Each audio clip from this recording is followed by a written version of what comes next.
বিশ্বআমি স্টেজে উঠবে, কেন পারবে না উঠতে? আপনারা বলবে কেন পারবে না? হ্যাঁ, আপনি বসেন, দেখবো কে কি বলে। বাকি নামাজ বাদ আলেমদের মারা হবে, আমরা সবাই বসি, বহুত ফায়দা হবে। বলে যে ভাই, লাঠির কোনো ক্ষমতা নেই, বাঁশের কোনো ক্ষমতা নেই।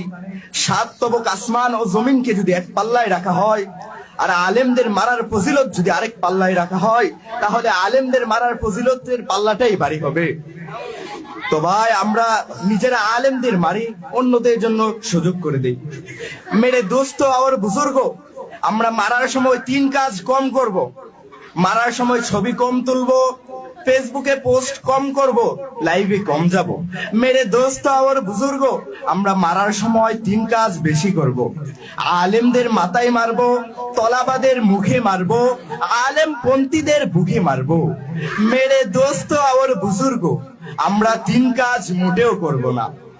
কারো প্রতি দয়া করব না, দয়ার ভানও করব না, কখনো সত্য কথা বলবো না, কাউকে ময়দানে থাকতেও দিব না।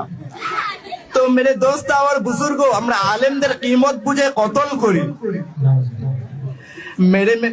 মেরে দোস্ত আর বুজুর্গ, যুগে যুগে এতাতের দুশ্মনদের কি মায়ের দিয়েছেন, আমরা সেগুলো মুরাকাবা করি।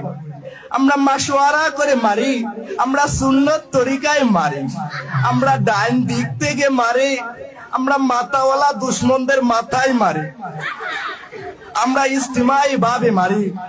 ইজতিমাই মায়ের সময় আমরা কেউ ইনফিরাদি ভাবে না মারি। ইজতিমাই মায়ের শেষ হয়ে গেলে আমরা ইনফিরাদি ভাবে মারতে থাকি। বলে যে ভাই, মারতে মারতে মরে গেলে আমরা পাবো শাহাদাতের নেকি। মেরে দোস্ত আর বুজুর্গ, আমরা ইখলাসের সাথে মারি, আমরা ইকরামের নিয়তে মারি, আমরা নিজামুদ্দিনের ইতাআতের নিয়তে মারি। তো ভাই, বলা হয়েছে এই মারামারির রাস্তায় যারা বের হবে, আল্লাহ তাআলা তাদের 700 গুনাহ, 700 গজব তাদের থেকে উঠিয়ে নেবেন। তো ভাই, আমরা খুশি খুশি নামটা লিখাইলে কে কে আলেমদেরকে মারার জন্য প্রস্তুত আছি ইনশাআল্লাহ? তো ভাই, আমরা যেভাবে মারার দরকার ছিল, আমাদের যে প্ল্যান ছিল, সম্পূর্ণ করতে পারলাম না। এই জন্য আমরা আস্তাগফিরুল্লাহ আস্তাগফিরুল্লাহ পড়তে পড়তে। আমি একটা প্রশ্ন ছিল। জি, করতে পারেন। মারার হাদিস কোন জায়গায় আছে? এটা আমরা তো সাদ সাহেব আমাদেরকে বলছে, আমরা শুনছি, আমরা মানি। সবাই জোরে সরে বলেন নাউজুবিল্লাহ। আরো প্রশ্ন থাকলে বলতে পারেন নির্দ্বিধায়। তো ভাই, আমরা যেভাবে মারার কথা ছিল সেভাবে মারতে পারি নাই, অতএব আমরা আস্তাগফিরুল্লাহ পড়তে পড়তে আবার নতুন করে আলেম মারা শুরু করি। আসসালামু আলাইকুম ওয়া রাহমাতুল্লাহ।